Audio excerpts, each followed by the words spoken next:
behind it, but producing a way of actually predicting how the protein molecules, which is a chain of amino acids that then folds up in complicated ways, of predicting that, having known what other molecules already did. And you don't even fully understand quite how it works, in fact, but it works. And it has taken over this type of molecular biological research in an extraordinary way. All of us, including me, who's not an AI expert, I have to say, including me, that we just do it routinely. We discover a gene, it encodes a protein, we have a sequence, and we can see what it looks like, which would have taken a year or two of experimental studies to get there. So it's a great achievement. It isn't yet always completely precise, so if it really matters, you have to follow it up with actual experimental work. But it is an enormous achievement and perfect for the present status of AI. And has it opened up your mind to the potential of AI application in other areas of sort of biomedical research and medicine generally? Well, it made me think about it. And what they produced is a way that allows you not only to look at protein structure, but other small molecules and think of drug development and all of that.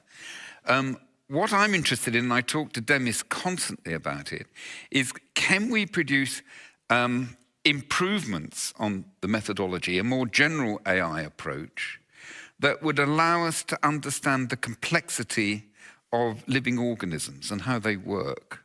And that is a much more demanding problem, which I think is going to be critical for the next 100 years in medicine. But if we just take a cell, what we have going on in there is thousands of reactions, all coordinated and connected in some way to produce overall purpose. And that's then magnified again in the living organism. This is an immensely complex problem. We absolutely will need some tools equivalent to AI, but I think beyond what we now have available. And for me, a combination of that type of analysis with the right sorts of experimental analysis is really going over the next 30, 50 years, it's a long time, to help us understand what life is. Mm. And now then maybe over to you, Alison, and you're doing a lot of work with the Fleming Institute, the inaugural director there on antimicrobial resistance and these big issues. What's exciting you around the opportunities with AI in that work? So two really exciting opportunities that I'd like to describe. One is around the application of AI, but before I get to that, I just want to say the multidisciplinary working is also absolutely critical. So to embed fellowships, however they're funded, whether they're Google DeepMind fellows or whether they're research fellows from other programs, to actually embed them with clinicians, epidemiologists, bioengineers, chemists, clinical trialists, etc. It's just a joy to see, so that people are working from the very beginning, informing each other and understanding the potential of this, from the most basic research to the kind of policy level type of work.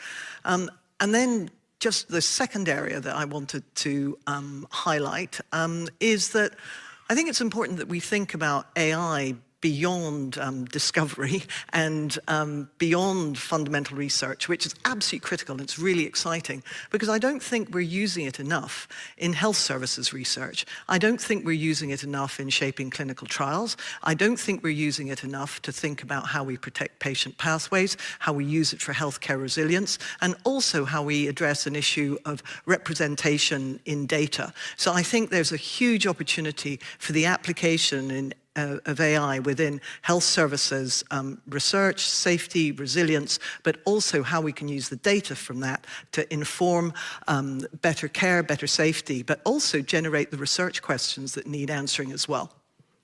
And so there's some barriers there that you don't think this is happening enough, that maybe there's the bigger investment in the fundamental research and less in this other space, maybe? Well, I think there's an issue about having representative data. I also think within healthcare there's an issue about being able to follow individuals across the whole patient journey rather than different areas of that journey, and to have joined up and linked data that can support AI, but also, I mean, which is only as good as the data that goes into it, we need to remember. So I think there's many opportunities there that we're not actually using adequately, and also the issues about regulation as well. But there's such an opportunity for bringing in, for instance, diagnostics and decentralized diagnostics and the data that we can get from that can cover the whole kind of patient journey and think about how we can use it to ensure that we have good healthcare that actually protects patients rather than amplifies infection or is a reservoir for infection as well.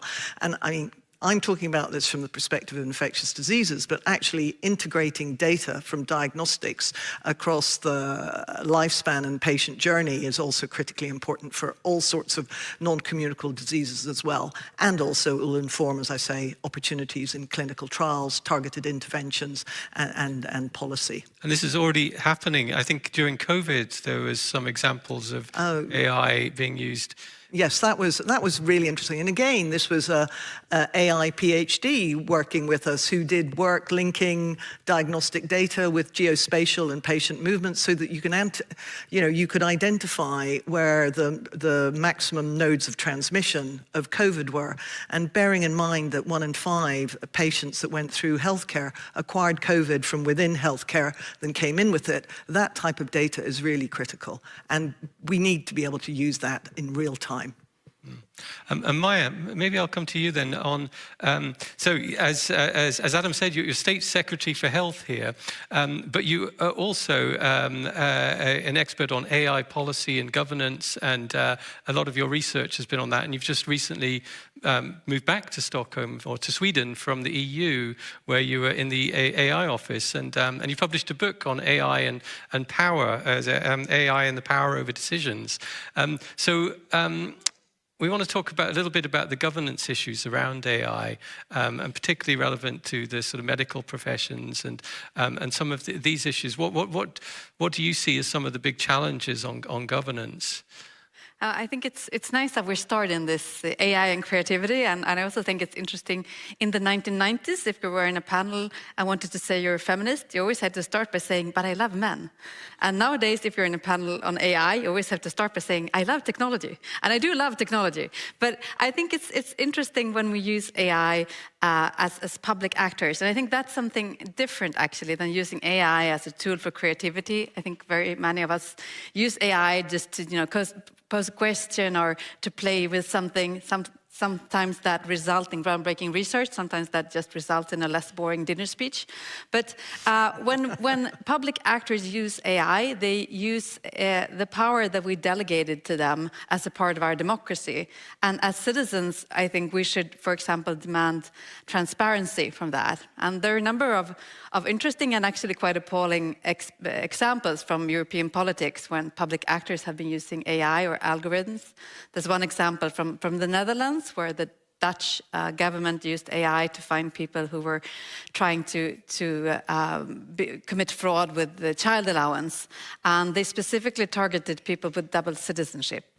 So this became a racist algorithm that tracked down very vulnerable families who, in the end, showed out that 95% of them did not, do anything wrong.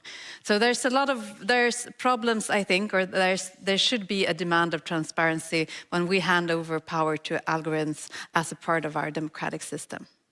And with the governance and the EU on AI, I mean, there's AI legislation coming in, there's pushback against that legislation. But how does it, are there risks that it will slow down the innovation, or are these essential safeguards? You have in other places, the US and China, very little regulation in these areas. Well, personally, I'm often annoyed by this narrative that innovation and regulation stands against each other. I would say that's a false dichotomy. I mean, we have a number of examples where regulation has actually stimulated innovation, and we have other examples. I'm thinking of the car, for example. We have speed limits, and does speed limits slow down the innovation of fast motors? Probably. Do we think that's a problem, big enough to take away speed limits? No, we don't. So I think that's a concerning narrative, actually. And I do think that that narrative is also being pushed for political reasons.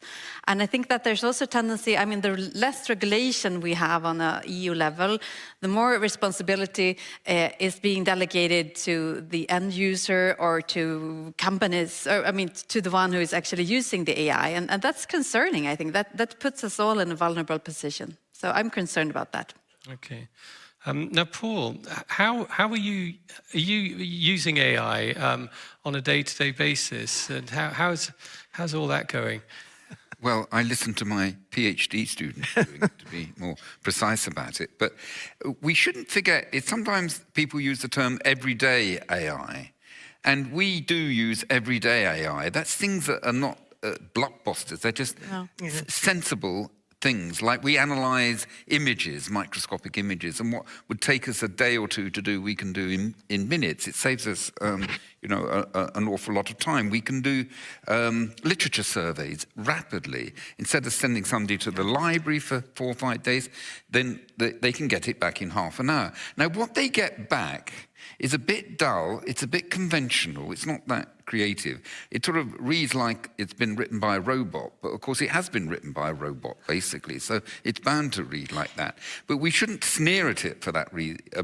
It gives you a foundation upon which it can work. I emphasize these things because actually it does actually help us. We see, of course, an immense amount of hype in the markets about it, and that's almost certainly going to collapse because there's almost no actual real applications coming from much of that investment. But for discovery research, we've got a new tool that allows us to do rather dull things much more effectively. And so people are going to be able to spend more time thinking about it as long as they don't lose the capacity to think. And why I'm emphasizing that is, treat AI as providing a tool to give you the information. Do not think that is the answer. Use that information to actually come to more creative outcomes.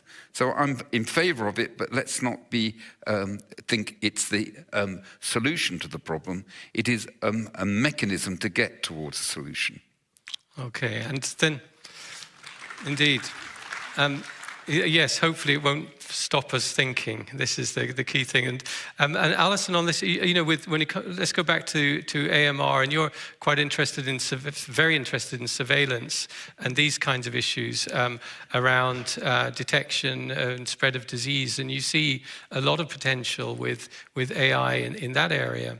Yes, indeed. But I'm just thinking about everyday AI and also AI that can be generated from big pieces of data, which would be really good for public health and policy. But I want to think about everyday AI for people who prescribe drugs, for instance, and are wanting algorithms to support them in the optimal therapy for that individual. So personalized medicine, but also thinking about individual dosages and polypharmacy and everything. But if your data is based on you looking at, a formulary somewhere, and if that data actually doesn't include you because you happen to be pregnant and you're not a fit Dutch bloke in his 30s somewhere, but you're actually a baby or you're pregnant or you're a bit obese or whatever, there is no algorithm or decision support tool that includes that data because the numbers are not there. So we really, really need to think about representation in data and how we can use some of this in a kind of global data resource to inform what we're doing, but of course with the appropriate governance and regulatory frameworks around that. But that enables us to have it as a kind of everyday tool if you are responsible for prescribing or thinking about prescribing policy. But we need that representation so that the decision support and the advice about how to prescribe and personalize and tailor therapy, we need that there. Okay, and then Samaya, then do you see this as a governance issue as well then, on that biases in the data, how we use it in a way that minimizes those biases, and how we can direct the medical research community in that way, and these sorts of issues around data protection, that, you know, is this balance between data protection and data access. How do you see the governance issue around that?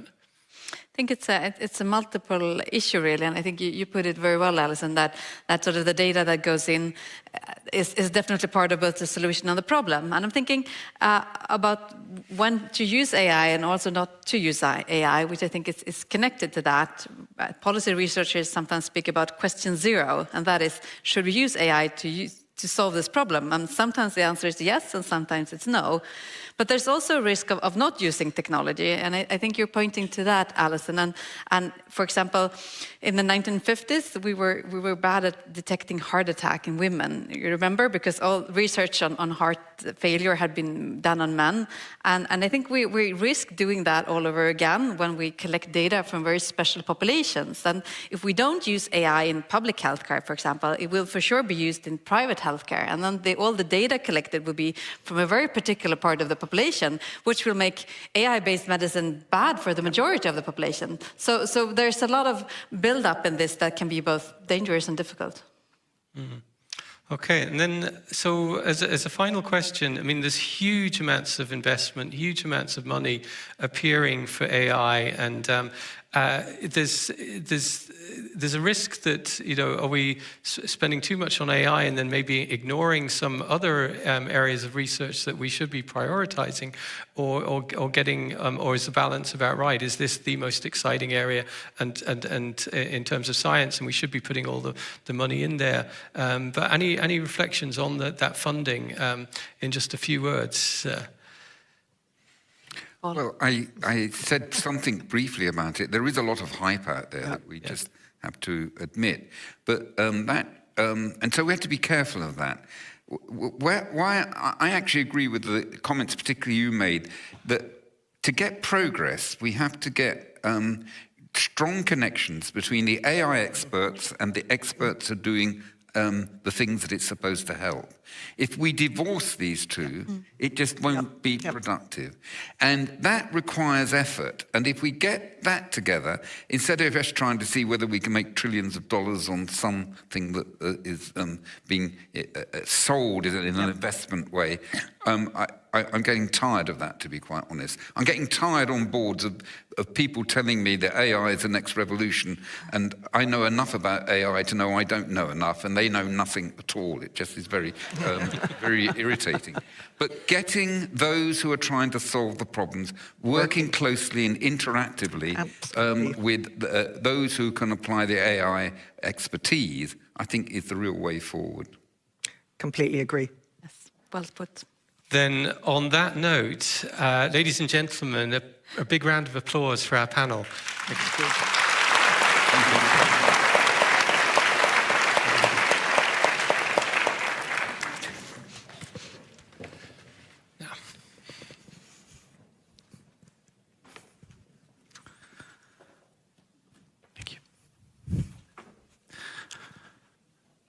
So for our next section, we're going to focus on mental health. And that, of course, is an overwhelmingly big topic to deal with.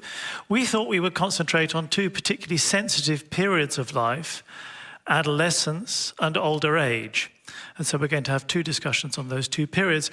But we asked our social media audience, by way of a prelude to this, to send us pictures of things they did for their own mental health. And a small selection of those many pictures we received are shown on the screens behind me. Personally, so you will all, I guess, gravitate towards particular pictures and find that they represent your view of things. Personally, I wish that I could say that ice climbing or whatever upside down thing that lady there is doing over there was how I relax, but I'm freer. In my case, I'm closer to reading a book, walking the dog, or perhaps using worry beads. They're beautiful pictures. Thank you so much to everybody for sending them in. For our discussion on adolescent mental health, I'm pleased to welcome Anja Housink, who is a professor at the VU University of Amsterdam, but sensibly, you might say, she's moving to Gothenburg in February to become the Queen Sylvia Professor at Gothenburg University. And she will be in conversation with Mariam Kleisen from Karolinska Institutet, who you've already met. So please welcome them.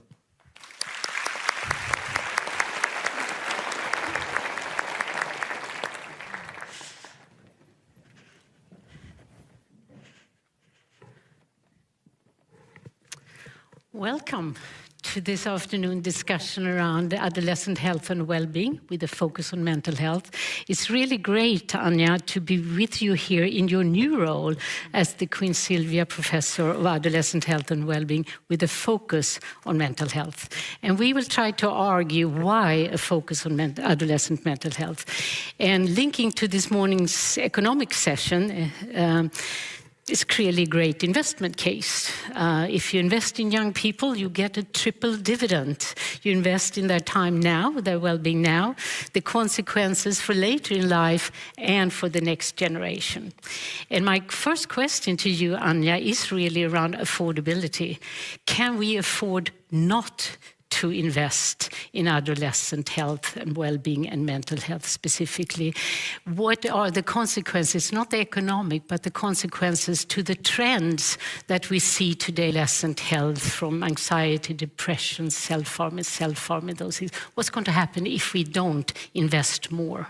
Yeah, so I don't think it's a good idea not to invest because of the rise that we see in these mental health problems, particularly, as you mentioned, anxiety, depression, and in Sweden also self-harm and suicidal ideation. And these are serious concerns, of course, serious problems. And so the World Health Organization estimates that 1 out of every 7 adolescents actually is affected by mental health problems. And they often go unrecognized and untreated. So there is clearly a need to do something about it. So as you said, these mental health problems can affect their direct lives, school attendance, academic achievement, but also the future perspective in the labor market, also coming with economic cost, one can say. And they can even have long-term physical health consequences. And then when you think of our adolescents today, they may become parents of the next generation in the future. And if they're struggling with mental health problems themselves, you can think of an increased risk of transmission of these problems, these mental health issues, across generations. So the consequences extend beyond the individual. It can affect society at large. So I think it's really important that we focus on that. And so the adolescent period is actually the period where you see the onset of these problems occurring. So they emerge at this age period. And that's why we often regard it as a window of vulnerability. But you can, or perhaps you should, regard it as a window of opportunity. Because if you intervene in time, you can prevent development of problems and escalation of problems later on.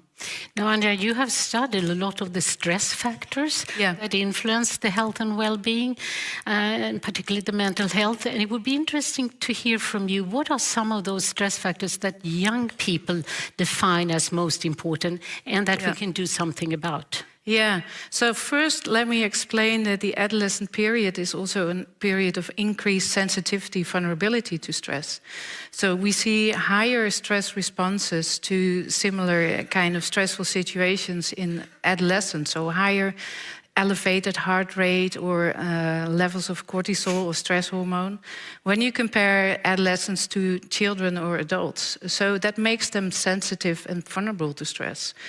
So if we want to target mental health problems or promote mental health, then we should focus on stress as well, because it can be regarded as a fundamental underlying mechanism that can trigger the onset of mental health problems.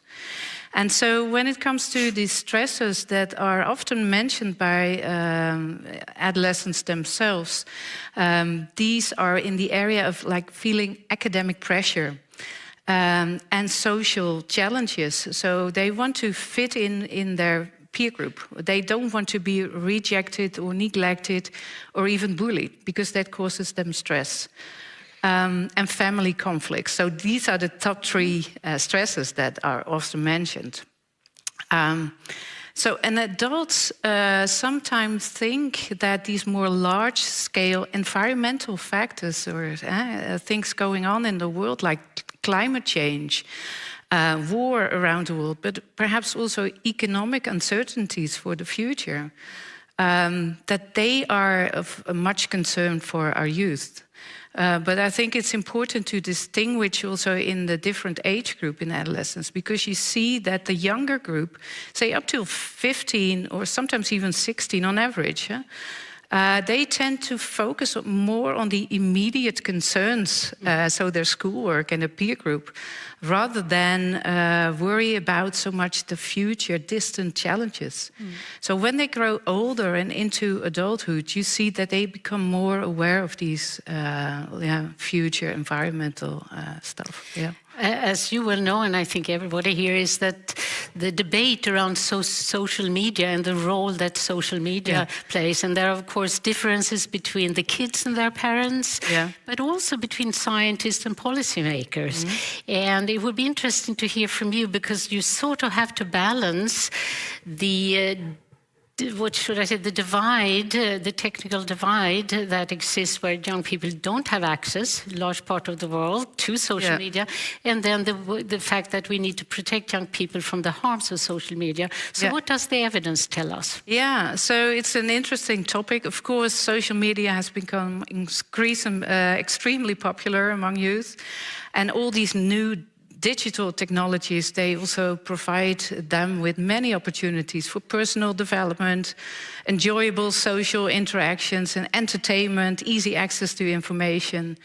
And also for minority or vulnerable group, it is also a way of easy access to peers with the shared experience. So it can really empower youth, I think, these social medias. And there was an inquiry online by the Nobel Prize organization, and they asked people what they found useful or helpful about the social media. And so these are some responses from those younger than 18. So indeed, they looked for information online, but it also helped them with their education, like providing study tips or explanatory videos about some courses that they're taking. But they also mentioned things like self-expression and staying connected with friends, not only in the direct area, but also around the globe. And sharing events. So they come up with a lot of beneficial aspects of social media.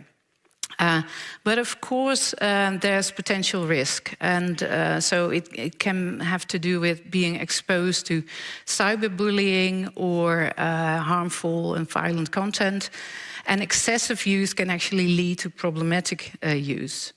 So as part of a large European consortium, Bootstrap, we looked at problematic usage of the internet of over 1,800 adolescents, 12 to 16 years old, and they just collected the first data wave. There's very preliminary findings. So we found that 40% of these youth were considered at risk to develop problems with the internet. And girls were mostly overrepresented, and it's mostly about social media use. And so they were asked questions about things like being unable to stop, or feeling sleep deprived, or failing to meet obligations such as doing schoolwork. So yes, this is of course risky, but we have to think what makes it risky. So if they're using their smartphones, what do they do on it? When do they do it, and what for? What's the reason? So if you use it for enjoyable interactions with your peers and in your free spare time, then it's less of a problem, of course, than when you do it to avoid doing homework or avoid dealing with your emotions. So I think we need really a nuanced perspective. There's not any research yet showing that social media use leads to mental health problems. It's associated, which means that it can be the other way around as well. So if you are already struggling with mental health issues, it might be that you turn more frequently to using social media, either to avoid some problems in your daily life or to deal with those emotions. So we should be careful, and I think what we really need is a more nuanced perspective and strategies that promote a healthy online life, because that, I think, is what we need right now. So I would say, don't throw the baby out with the bathwater. Okay. Yeah, there's also benefits. Yeah. You know, this leads very nicely into the last thing I'd like to bring up with you, which is youth engagement. There are many young people who say, of course, that if you want to design the right kind of interventions, you should engage youth. You should engage youth in co-creation, co-design. If we want to have real transformative change, it has to be collective action around youth-driven collective action and meaningful youth engagement. So my question to you, why is that so important, and what do we actually mean by meaningful youth engagement? Yeah, so it's very important and important question. So I think youth engagement is crucial actually because they understand their realities best. They know what kind of concerns they have, but also what makes them resilient. And they know what kind of solutions they seek for the problems. So what kind of problems they are facing. So you can start perhaps with the impact that you want to achieve with your research, and then go back to the drawing table with them and help them co-design and co-create your study. And so we have some experience in our Bootstrap consortium for this. We had so-called study ambassadors that consisted of both students and teachers. And so now the students were then in the schools, the 12 to 16-year-old students. So they provided us with input about how to design the app that we use to collect data. And so they came up with an appealing narrative that that really helped the students to fill out the questionnaires several times. And we have with some challenges and rewards that was attractive to them. So we learned from that. And they also told us if we want to communicate with them, with this particular age group, avoid email because they rarely use it. So that's really important message, I think. So I think sometimes adults think that, or we think that we speak the same language, but that might not always be the case. And we need these youth to translate the language to us. So if you really want to make impact with policies, with research, with interventions or programs, we need to work with them, make a collaborative approach to make something attractive, appealing, and impactful for them. So it's really nothing about us without us. Yeah. That's a very nice note to leave on, nothing about us without us. So thank you so much, Anja, for this discussion. Thank you. Thanks.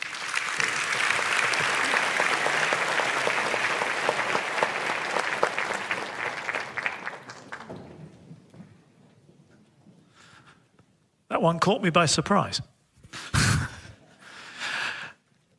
So we now move on to the challenge of dementia, its diagnosis, its treatment, and the question of whether by your lifestyle you can do anything to alter the course of dementia. This conversation will be moderated by Julian Zierath from KI, who you met this morning, and she'll be talking to two people, Henrik Zetterberg from Gothenburg, a professor here at the University of Gothenburg and also a professor at UCL in London and the University of Wisconsin at Madison. And Barbara Bendlin, also a professor at the University of Wisconsin at Madison. And if they would like to join me on stage. An added dynamic to this conversation is that Barbara and Henrik are partners, both in research and in life. So whether that makes them more likely or less likely to agree with each other, we will find out. We'll see. All right, welcome. I don't have to introduce the two of you, you know each other well. But I wanted to start out with the idea of biomarkers for dementia. And this topic is really going to be focused on the challenge of dementia. And so, Henrik, you have been central to the revolution in fluid biomarkers. Your whole career has really been focused on that to some extent. So what do you think is the most transformative advance in the field today? Barbara and I don't agree on this. That's good. The whole concept of dementia has changed during the past 10, 20 years. If we think 10, 20 years back, it was regarded as a part of aging. Now we know that the dementias are caused by many different diseases, and they are molecular in essence. So there are brain tissue changes that we can measure, and this is where the biomarkers come in. 20 years ago, one had to do an autopsy examining the brain of a dead patient, not very helpful. But now we can measure the protein changes that occur in Alzheimer's disease in biofluids and through imaging, which is your expertise, in living people. And then it has become clear that these are relatively distinct diseases that happen in the aging brain. It can also happen early in life if you have genetic susceptibility. It's measurable. It's not something that just will happen to all of us. These are diseases that we should try to diagnose and try to treat. And optimally, this is where we discuss a lot, try to prevent, which I think is almost impossible. But that's... Well, we're going to talk about that too, but he thinks there's some contention here that you don't believe in biomarkers? That was the implication? No. No, I do believe in biomarkers, Okay. just to be clear. But there has been, as Henrik mentioned, a shift in the field with regard to how we think about dementia and the pathologies that cause dementia. And for the first time, we also have disease-modifying medications, which is a big shift in the field and makes the work of biomarker research so much more important. For over 20 years, we didn't have any new medicines for Alzheimer's disease. And now we have promising new treatments that actually target specifically the pathologies that underlie Alzheimer's disease. So that does give us optimism, and it's a really nice complement to the work that you see with regard to diagnosing the disease with fluid biomarkers or brain imaging or other methods. So do you think there's a lot of barriers? I'm going to start with the biomarker issue here, though. Moving that from the laboratory to the clinic. It seems like it's working now. You have a translation of biomarker biology into clinical diagnostics. Is that solid? Yeah, so with regard to particularly the work that Henrik's doing, and now we can complement each other in that fight. But the work that you're doing has really advanced the field because you can measure the pathologies using a blood test, which is quite different from what we had 10 years ago even. And so that makes the clinical care easier. On the other hand, the treatments that we have for Alzheimer's disease right now do require delivery in specialized centers, so that can be actually a barrier to treatment. The new treatments that are being used right now, they require an infusion. Due to some safety monitoring, they also require brain imaging to make sure that you can care for the patient and make sure that they don't have any vascular injury during the treatment. And those are the kinds of resources that you don't find Everywhere. globally. Yeah. So just give us some sense of how many different clinical trials are underway and how many treatments are available. Now, there are hundreds of trials that are ongoing, and many have been focused on Alzheimer's disease, which is the most common dementia-causing disease, where beta-amyloid clumps in the brain disturb the neuronal networks and make them dysfunctional, and eventually neurons die off in a neurodegenerative process. And that's where we have seen the big progress lately. In the Alzheimer's field. In the Alzheimer's field.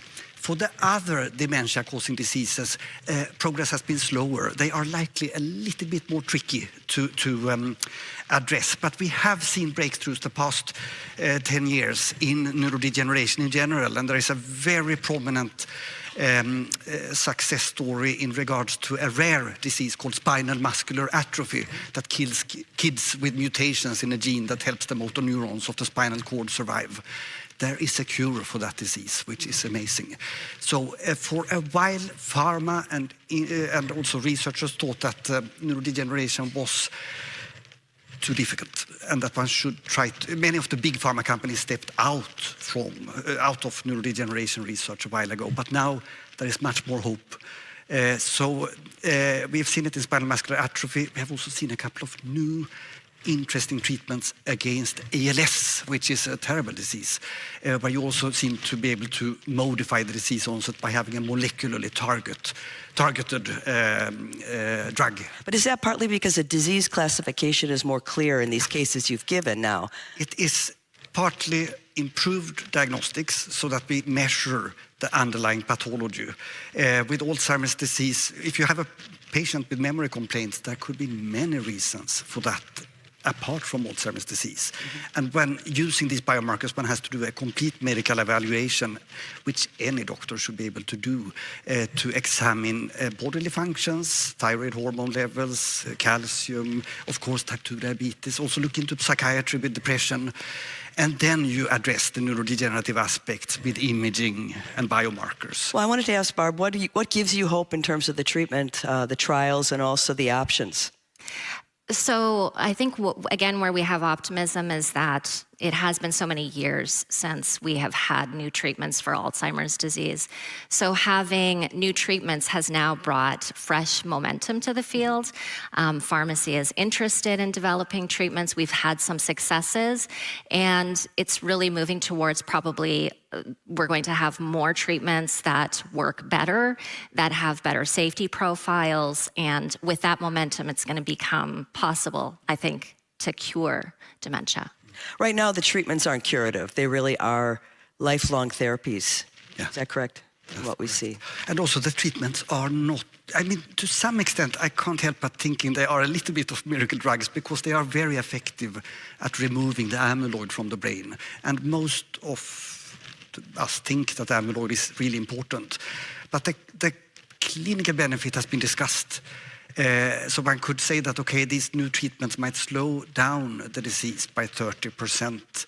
And then there is inter-individual variation also in responders and non-responders.